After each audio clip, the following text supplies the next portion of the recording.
نبی کریم صلی اللہ علیہ وسلم نے فرمایا آج عید الاضحیٰ کا دن ہے، دن کی ابتدا میں نماز سے کریں گے، پھر واپس آ کر قربانی کریں گے۔ جو اس طرح کرے گا وہ ہماری سنت کے مطابق کرے گا، لیکن جو شخص نماز عید سے پہلے ذبح کرے گا تو اس کی حیثیت صرف گوشت کی ہوگی جو اس نے اپنے گھر والوں کے لیے تیار کر لیا ہے، قربانی وہ قطعاً بھی نہیں۔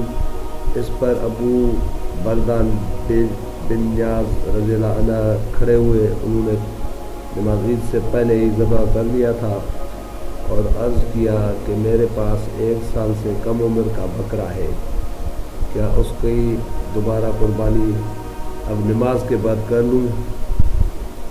نبی صلی اللہ علیہ وسلم نے فرمایا کہ اس کی قربانی کر لو، لیکن تمہارے بعد یہ کسی اور کے لیے کافی نہیں ہوگا۔